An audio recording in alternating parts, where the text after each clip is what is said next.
Jupiter यह हमारे सौर मंडल का सबसे बड़ा ग्रह है। यह इतना बड़ा है कि इसे बिना किसी दूरबीन के भी देखा जा सकता है। मतलब यह बहुत ही विशाल है। इसकी विशालता का अंदाजा इसी बात से लगाया जा सकता है कि यह इन पृथ्वियों को अपने अंदर समा सकता है।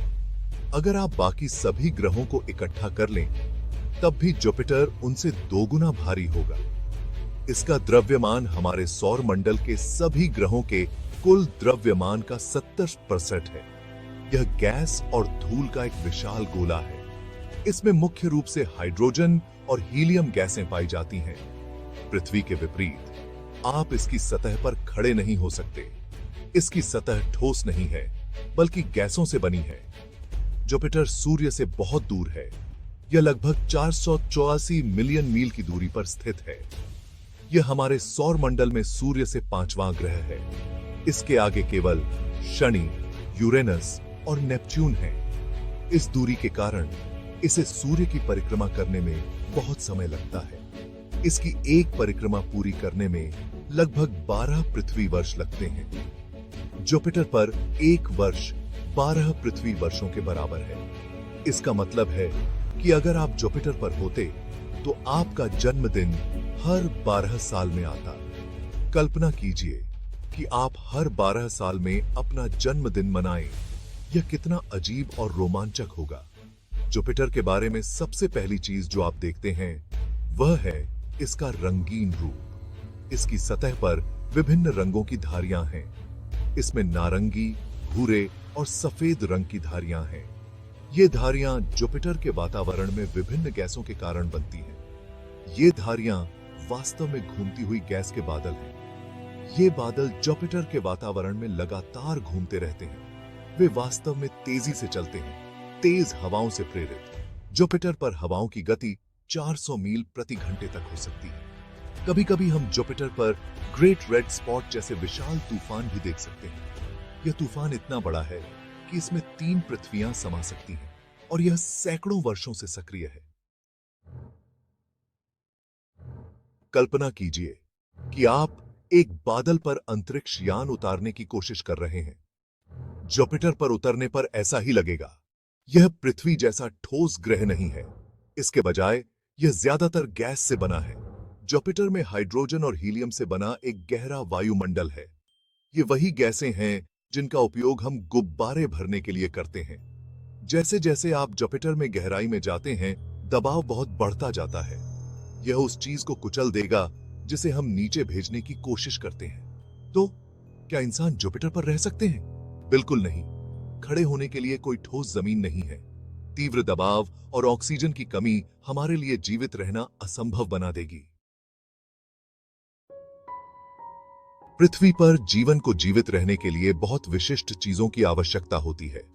पानी, सांस लेने योग्य हवा और एक आरामदायक तापमान। ये सभी तत्व पृथ्वी को एक अनोखा और जीवन के लिए अनुकूल ग्रह बनाते हैं। जुपिटर के पास इनमें से कुछ भी नहीं है।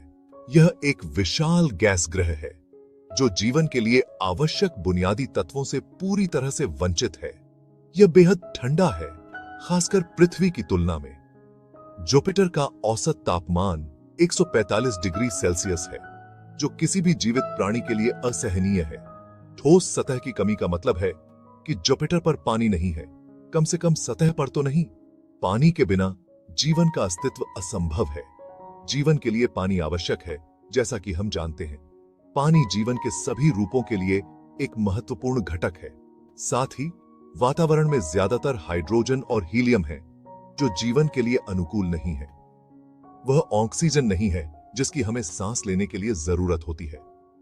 बिना ऑक्सीजन के कोई भी जीवित प्राणी जुपिटर पर जीवित नहीं रह सकता, जबकि कुछ वैज्ञानिकों का मानना है कि नीचे एक चट्टानी कोर हो सकता है।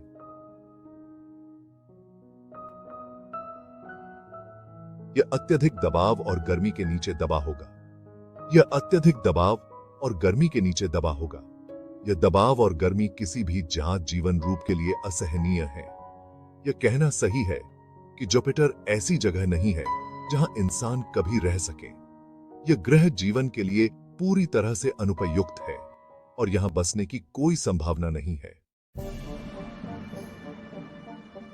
भले ही मनुष्य जुपिटर पर नहीं रह सकते, क्या वहां जीवन के अन्य रूप मौजूद हो सकते हैं? यह एक आकर्षक सवाल है। वैज्ञानिक हमेशा पृथ्वी से परे जीवन के संकेतों की तलाश में रहते हैं, जबकि जुपिटर बहुत प्रतिकूल लगता है। हम विदेशी जीवन की संभावना से पूरी तरह इनकार नहीं कर सकते। कुछ वैज्ञानिक ऐसे अजीब और गरीब जीवों की कल्पना करते हैं जो जुपिटर के वायुमंडल में तैर सकते हैं। ये जीव उस चीज से बिल्कुल भी नहीं मिलते जो हमने पहले कभी देखी है। वे बादलों में मौजूद रसायनों या बिजली के तूफानों को भी खा सकते हैं। हालांकि अभी के लिए ये सिर्फ अटकलें हैं। हमें जुपिटर पर जीवन का कोई प्रमाण नहीं मिला है। भाग 5, जुपिटर के रहस्यों का अनावरण, द ग्रेट रेड स्पॉट। यह एक ऐसा रहस्य है जिसने वैज्ञानिकों और खगोलविदों को सदियों से मोहित किया है। जुपिटर रहस्यों से भरा है। यह हमारे सौरमंडल का सबसे बड़ा ग्रह है और इसके वातावरण में कई अद्भुत घटनाएं होती हैं। सबसे बड़ा रहस्य है ग्रेट रेड स्पॉट। यह एक विशाल तूफान है जो सैकड़ों वर्षों से बृहस्पति पर चल रहा है। यह पृथ्वी से भी बहुत बड़ा एक विशाल तूफान है जो सैकड़ों वर्षों से बृहस्पति पर चल रहा है। इसकी चौड़ाई लगभग 1650 किलोमीटर है, जो पृथ्वी के व्यास से भी अधिक है। एक ऐसे तूफान की कल्पना करो जो कभी नहीं रुकता। यह तूफान इतना शक्तिशाली है कि इसके अंदर की हवाएं 438 किलोमीटर प्रति घंटे की रफ्तार से चलती हैं। वैज्ञानिक अभी भी यह समझने की कोशिश कर रहे हैं कि ग्रेट रेड स्पॉट का क्या कारण है और यह इतने लंबे समय तक क्यों चला। कुछ वैज्ञानिकों का मानना है कि यह बृहस्पति के वातावरण में गहरे दबाव और तापमान के कारण हो सकता है। यह बादलों का एक घूमता हुआ समूह है और हमने इसका अध्ययन करके बृहस्पति के वायुमंडल के बारे में बहुत कुछ सीखा है। इसके अध्ययन से हमें ग्रहों के मौसम और वायुमंडलीय प्रक्रियाओं को समझने में मदद मिलती है। जुपिटर का चुंबकीय क्षेत्र भी बहुत मजबूत है। यह चुंबकीय क्षेत्र ग्रह के चारों ओर एक शक्तिशाली ढाल बनाता है। यह पृथ्वी के चुंबकीय क्षेत्र से कहीं अधिक शक्तिशाली है। बृहस्पति का चुंबकीय क्षेत्र पृथ्वी के चुंबकीय क्षेत्र से लगभग 20,000 गुना अधिक शक्तिशाली है। यह चुंबकीय क्षेत्र बृहस्पति के चारों ओर तीव्र विकिरण बेल्ट बनाता है। ये विकिरण बेल्ट ग्रह के चारों ओर एक घातक वातावरण बनाते हैं। ये बेल्ट अंतरिक्ष यान के लिए खतरनाक हैं और इंसानों के लिए हानिकारक होंगे। इसलिए बृहस्पति के पास जाने वाले किसी भी मिशन को इन विकिरण बेल्टों से बचने के लिए विशेष सावधानी बरतनी होगी। भाग 6, चंद्रमाओं के रहस्य, यूरोपा और उसके रहस्य। जुपिटर के चारों ओर कई चंद्रमा परिक्रमा कर रहे हैं, जैसे एक छोटा सौर मंडल। सबसे दिलचस्प चंद्रमाओं में से एक को यूरोपा कहा जाता है। वैज्ञानिकों का मानना है कि यूरोपा की बर्फीली सतह के नीचे एक रहस्य छिपा हो सकता है। बर्फ की एक मोटी परत के नीचे छिपे पानी के विशाल सागर की कल्पना करो। वैज्ञानिकों को लगता है कि यूरोपा पर ऐसा ही कुछ हो सकता है। यह महासागर, यदि यह है, तो संभावित रूप से जीवन के कुछ रूपों का समर्थन कर सकता है। यह एक रोमांचक संभावना है जिसे हम अभी भी तलाश रहे हैं।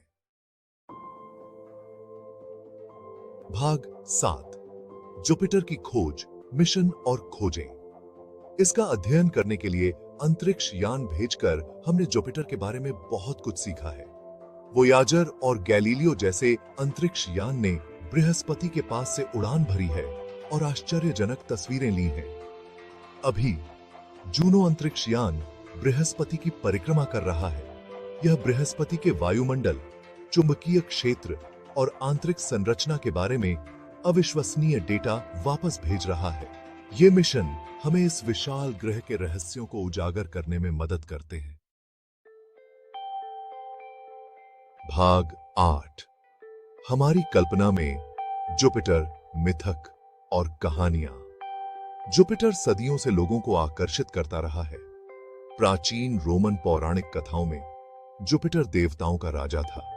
इस ग्रह का नाम उन्हीं के नाम पर रखा गया है। जुपिटर ने अनगिनत विज्ञान कथाओं को भी प्रेरित किया है। यह अक्सर इन कहानियों में एक रहस्यमय और शक्तिशाली शक्ति के रूप में दिखाई देता है। इसका आकार, सुंदरता और रहस्य हमारी कल्पना को अपनी ओर खींचते रहते हैं। भाग 9, जुपिटर का भविष्य। हमारे आसमान में एक सतत उपस्थिति। बृहस्पति आने वाली पीढ़ियों के लिए आश्चर्य और वैज्ञानिक जिज्ञासा का स्रोत बना रहेगा। जैसे जैसे हम इस गैस दानव के बारे में अधिक सीखते हैं, वैसे वैसे हम अपने ही सौर मंडल की बेहतर समझ हासिल करते हैं। तो अगली बार जब आप रात के आकाश की ओर देखें और एक चमकीला तारा देखें जो टिमटिमाता नहीं है, तो हो सकता है कि वह बृहस्पति ही हो।